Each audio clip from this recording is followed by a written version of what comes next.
Farm Week is a production of Mississippi State University Extension.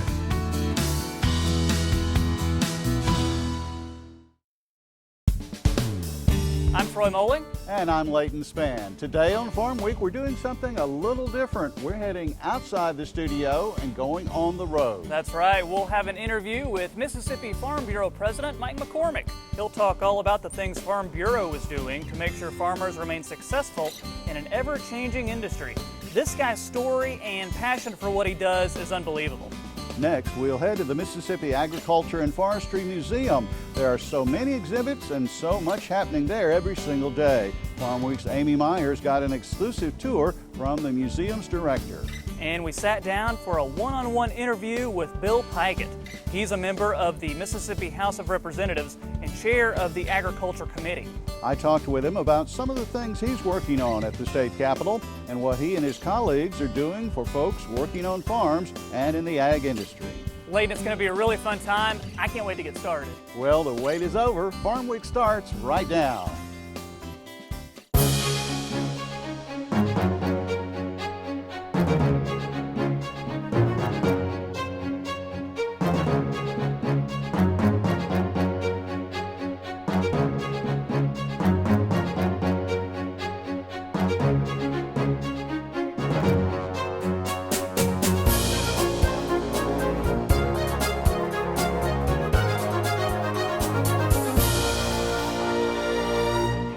Jackson, Mississippi. It's known as the Crossroads of the South, or the City with Soul. It's a place that's been recognized for its southern hospitality from its people and its southern comfort from its restaurants. Being Mississippi's largest city, you can expect the hustle and bustle found in metropolitan areas. But through it all, Jackson is able to keep its small town feel alive. And it's that small town atmosphere with a sprinkling of big city living that permeates through the rest of the state. Country living is still in full force here, and its place in helping Mississippi's ag industry can't be understated. Fortunately, there's the Mississippi Farm Bureau. Land, scholarships, insurance, you name it. The Mississippi Farm Bureau is run by farmers with the goal of making farm life a little bit easier for its more than 192,000 member families. Hey Mike, how are you? Good to see you, man. Good, Troy. How about you? I met up with Bureau President Mike McCormick, who was on site at the Jackson Fairgrounds conducting some business. No horsing around here. I wanted to learn a little more about him and what Mississippi Farm Bureau is doing for farmers across the state. When farmers have talked to you, what are some of the things that they really appreciate that Mississippi Farm Bureau has done? We have so many wins. If you look at our legislature just a few years back, we worked on an eminent domain issue where nationally some of the states were taking our private property and using it for private use. Mississippi Farm Bureau got together with some legislators and said that was wrong, that we need to use eminent domain for what its intended purposes were. And we actually had to go to initiative on a ballot to get that situation fixed. That was a big win for us, but we win things on a daily basis for our farmers, whether it's fighting a little small battle on an issue for a single farmer, or if it's something for the whole state or nation. We're working on those every day. So obvious to anybody who lives here, Mississippi is such a great place to be a farmer. What makes it such a great place to be a farmer? I think it's the diverse climate and soils that we have here in Mississippi. It allows our people to grow anything from catfish to sweet potatoes. In the Delta region, our ground there is just, we're blessed with some of the richest farmland on the planet.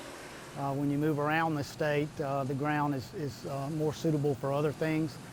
In my part of the world, in southwest Mississippi, timber and cattle are our biggest crops that we produce.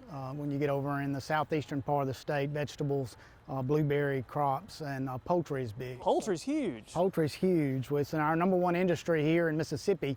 Agriculture is our number one industry. Poultry is at the top of that. So poultry has been a wonderful, wonderful thing. It allows people that wouldn't have a lot of acreage out there to be able to go back to their farms and make a living on the farm. We're very proud of our poultry industry. Do we talk about catfish too? Catfish, our catfish guys have struggled a little bit in the past, but we're coming back strong. We have some challenges out there. We have some importation of catfish that isn't really catfish. It's not safe to eat. we had to do a lot of work to get a lot of our inspection rules in. It's been under attack now for the last couple of years to stop that. And Mississippi Farm Bureau, along with catfish industry groups, have spent a lot of time in Washington protecting our catfish industry. Yeah, and that's just one of the programs that Mississippi Farm Bureau is helping farmers with. What are some other programs you guys are doing? We're really proud of all of what we do, but I think helping our young farmers and ranchers get started and giving them a platform to where they can be involved with an organization that gives them a voice as a whole instead of a single voice is most important to them. But we put a lot of time and effort in that program. I encourage the young kids in the state of Mississippi to reach out to their local county farm bureaus and get involved. They'll find that it's very educational, but also a time to meet people that are doing the same things as they're doing, hearing the challenges that they're having on their farms, and network between themselves with people that they'll know the rest of their lives. One thing you seem really excited about is farm families. What's the deal with that? A little before 2010, a group of us got together and decided we needed to do a whole lot better job of telling our story about agriculture here in the state of Mississippi. What we find is there's a lot of misconceptions about what farmers do, how we take care of our land, how we take care of our crops and our livestock. So we got together and decided we needed a group, an organization outside of Farm Bureau, and we established the Farm Families of Mississippi. And what we do is we do a lot of education and outreach through television ads, television commercials, billboards, and through social media to let everybody here in Mississippi know what our farmers are doing and Mississippi are doing for them on a daily basis. The partnership between Mississippi Farm Bureau and Mississippi State Extension is also pretty unique. We have a perfect partnership with Mississippi State. I'm very lucky to have this partnership that other state farm bureaus don't have. They come to Mississippi and they're envious of what we have, but we've always looked at it as working hand in hand on behalf of our farmers in the state. We go through so many different programs, and with Extension, they develop so many different ideas for our farmers. They're the ones that are responsible for all of the cutting-edge technology that we're seeing for our farmers that keeps us in business. But for Mississippi Farm Bureau, what we depend on them for is the information that they can give back to us. One thing that I'm very proud of that we work on with Mississippi State is a fact book that we develop with Extension every year. And these are something that we hand out to the legislators. We keep in our county offices for anybody that comes in and explains each county and each commodity that we have and how much of an impact that is for that county and state, our whole state in the state of Mississippi. It's a wonderful little book, and it helps us tremendously tell our story as farmers. So what's your story? Did you always want to be a farmer? You know, I did. It was never a time in my life that that's not what I wanted to do. I was very fortunate to grow up on a pretty large row crop farm. My dad, other than just a few years serving in the military, in the Navy during World War II, never took a paycheck off our farm. Everything that he had, that he made right there. And through the years, I was lucky enough to come back to Jefferson County, back to our home farm. My dad's passed away, and I have my cattle operation there and on an adjoining farm that I bought. There's not a day in my life serving as a Farm Bureau president that I would consider myself anything other than a farmer. That's who I am, and that's what I love to do, and I just thank the Lord that He's given me this opportunity and hope that I'm able to do it the rest of my life. Still ahead on Farm Week. One of the things that we really try and build on are the stories. A lot of what you find in agriculture and rural life is not written down. Take a trip through history with the Mississippi Agriculture and Forestry Museum. Farm Week's Amy Myers got a personal tour and will tell us why it might be a good field trip for you and your family.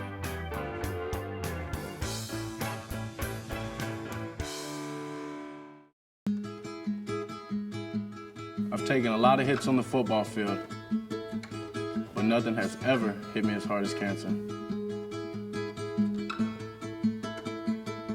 I'm Dak Prescott, and my mom died from colon cancer in 2013. I live every day thinking about the way she hurt. So be there for the ones you love and talk to your doctor about getting screened for colon cancer. It's the type of equipment that serves as a bridge to the past. It's a quaint 1920s town plopped down into the 21st century. You can't talk about agriculture in Mississippi and the history behind it without including the Mississippi Agriculture and Forestry Museum. They've been giving folks a glimpse into the agricultural lifestyle since 1983. The museum receives 130,000 to 150,000 visitors every year. Agriculture enthusiasts from all over the world stop in Jackson for a step back in time and an experience you won't get anywhere else. I was talking with an ag pilot a couple months ago who's from Israel. Yeah, he'd come and he was here for a conference, and he wanted to stop by because we actually have the National Agriculture Aviation Museum here as well. And you'll be flying high too after a fun-filled day at the Ag Museum. Farmweek's Amy Myers got a personal tour from the museum's director, Aaron Rogers. I know, she gets all the fun stories. What is the purpose of this museum itself? Sure. Our mission is to focus on the past and present lifestyle of rural Mississippi. And I think in doing so, you really teach a future generation about farming, about forestry, about technology. A lot of these skills that are somewhat lost, we're trying to bring them back into the fold as we kind of see population growth and needs for food, fiber, and forestry products going into the future. Absolutely, because the needs have not changed at all. We still wear cotton clothes. The suit's made out of wool. The materials haven't changed. Now the way that we produce them, I'm sure, has changed a lot. The scale's grown a lot, and that's something that we really like to talk about here is the evolution of the science, evolution of the engineering that went into bringing all these products to the scale that we have today. But I think in order to really understand that scope that we have in the present, you have to kind of see how the past worked too. And I know a lot of people are always looking for places to take their kids during various times of the year. Absolutely. But all year they can come here and see all of these beautiful historic items. Yeah, absolutely. We've got 39 acres to work with here, and we have a small town, we've got a nature trail, we've got a 55,000 square foot gallery here. I have another collection on the back of the property called the Fitzgerald Collection that has over 25,000 Native American artifacts in it. The Fortenberry Parkman Farmstead, which was a farmstead that was actually removed piece by piece and brought to our campus and recreated, so it's exactly how someone may have lived 150 years ago. And so, that's one of the beauties that I find of this place is that the sheer size of us lets us really demonstrate how a lot of these products are developed and how a lot of them are made from the rough products. We grow cotton here in the summertime to the finished products. So, we gin our own cotton. We actually mill our own lumber. A lot of our buildings are built from lumber that we've milled here on site. For the museum, it's a mission that isn't confined to the ground. Here we are in the National Agriculture Aviation Museum. I think it's really important to show a lot of these industries. Ag aviation is one of those industries that's somewhat maligned. It can be kind of controversial, but without it, we wouldn't be able to produce the sheer amount of food, fiber that we get out of the Mississippi Delta and areas like that throughout the United States. So it's very vital to our economies, to our livelihoods here in Mississippi. And the more people know about it, the less that they find the controversy in it. And that's the way I like to kind of present a lot of the stuff that we do here. All these planes have been donated. All the artifacts that we have out here have been donated over the years. That was that kind of decade between when the idea of this place came about and the actual completion of it, where the Department of Agriculture ended up creating these massive collections. And so just different people throughout the United States would bring something by, and a variety of historians would kind of look at the different historical significance of the artifacts and put them into the collection. So we've been very lucky over the years that we've been able to have most everything on our campus donated, and that we've been able to restore a lot of this to to make sure that we keep it as functional as possible. And the fun doesn't end when you step outside. Luckily though, we've been able to preserve a lot of these really interesting buildings out here. We have a Masonic lodge, we have an old Episcopal church, a general store, we have a farmhouse over here.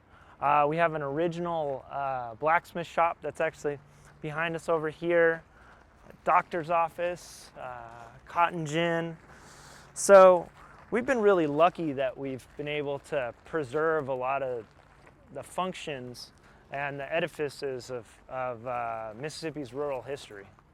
Right now, with all of that said as well, how important is it to make sure that places like this are authentically done? I think one of the most important aspects of some of the demonstrations that we do is teaching people that there was a skill to everything.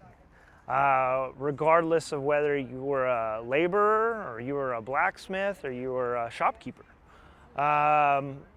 The authenticity in my mind is more of in the demonstration. That a lot of this work was really, really hard, but it was so necessary to build anything, to build a town, to feed the people in that town. And same as today as well. Absolutely. Coming up next, we're heading to where Mississippi laws are made. Agriculture to me is the driving force of Mississippi economy. It's the largest industry in Mississippi. See what happens when agriculture and politics collide. Leighton Spann sits down with House of Representatives Ag Chairman Bill Pigott. It's an interview you won't see anywhere else.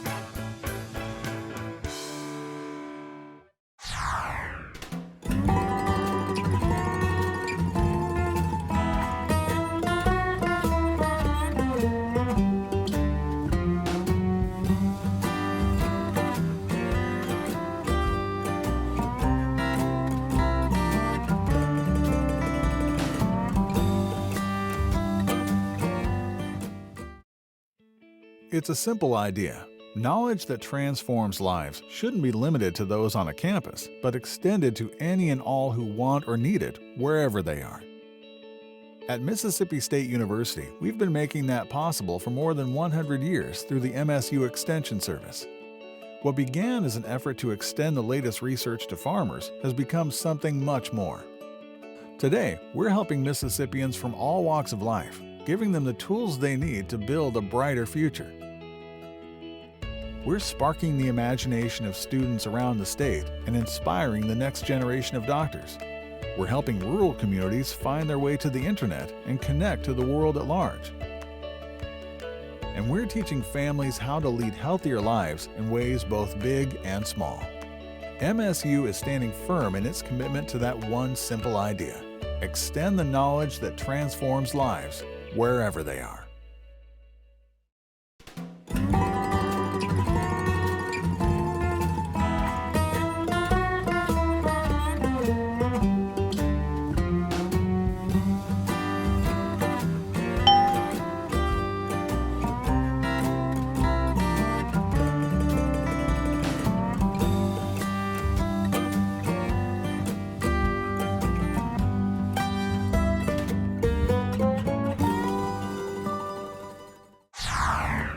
It's time to get back down to business. And one place that's all business, the Mississippi Capitol Building.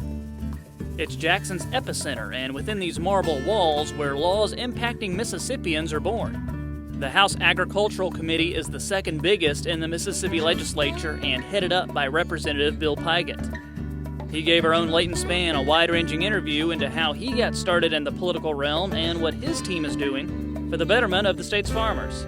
Tell me a little bit about your farming operation, what it encompasses, what you do, what you used to do. Well, I came back to the farm when I graduated Mississippi State, and it was an old-time dairy farmer. My dad dairied most of his life.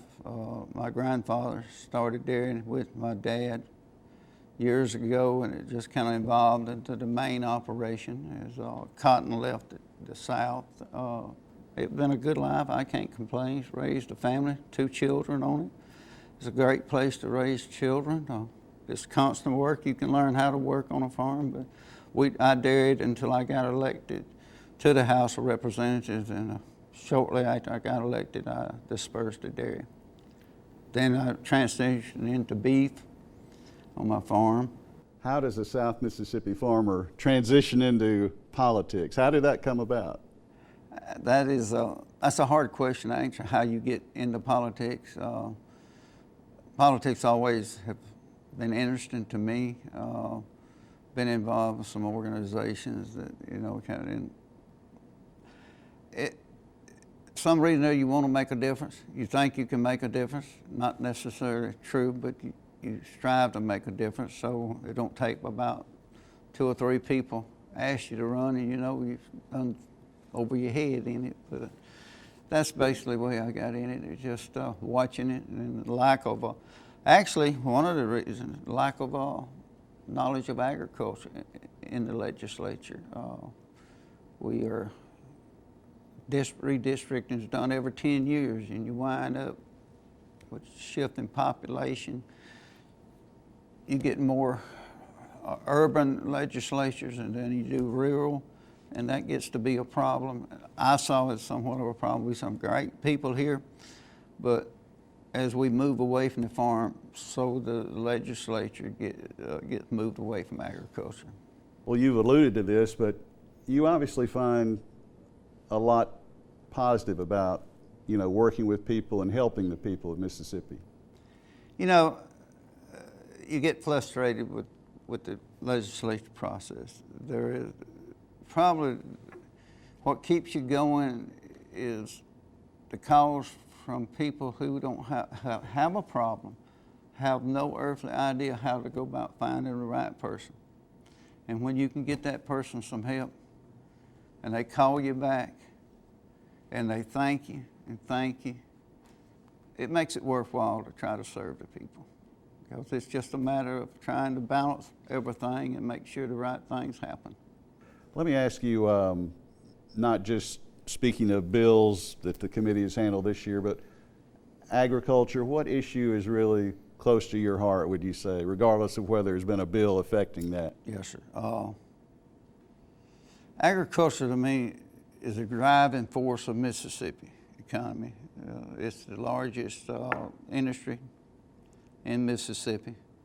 In 2016, the farm gate value was $7.6 billion, so that's quite a substantial number. And my goal is to make sure that Mississippi stays a right to farm state, that we have no legislation that would instruct undue regulations on the farmers, to give them where they want to be a large farm or small mom and pop operation, to give them that means where they can be productive for Mississippi.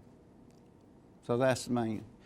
I think we're looking at something that's going to hurt down the road is water rights. That seems to get to be more and more of an issue, but also some of our environmental restrictions. So it's my goal to try to keep it as simple, as complicated as it is to farm, to make it where they can farm the best they can.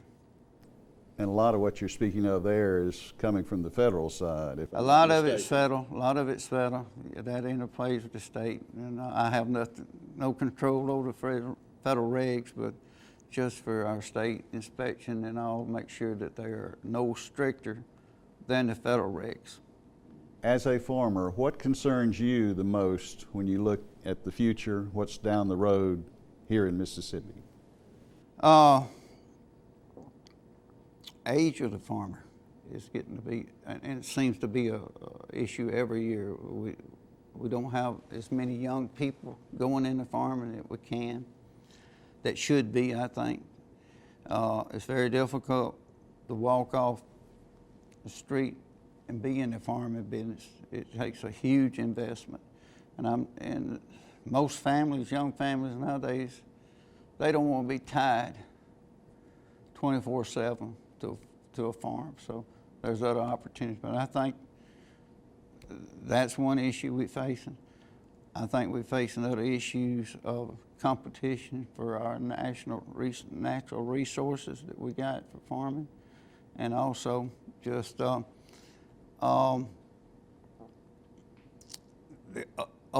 burden of overregulation is something that needs to be addressed.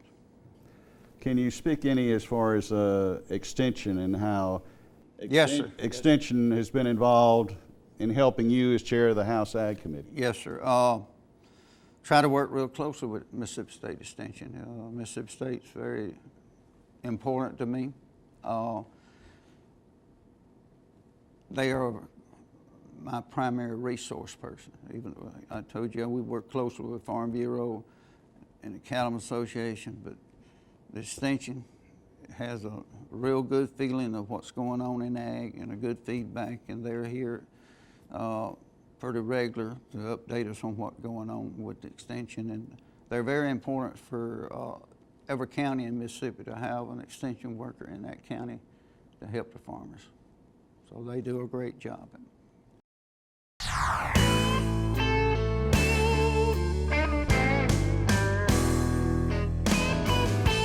And we want to thank Bill Pygott, the Mississippi Farm Bureau, and the Ag Museum for all their help with today's show. And we want to thank you for joining us too. We hope you've learned something today. Remember, you can check out Farm Week online through the Mississippi State Extension website. And connect with us through social media to join in on the conversation. We'll see you next time.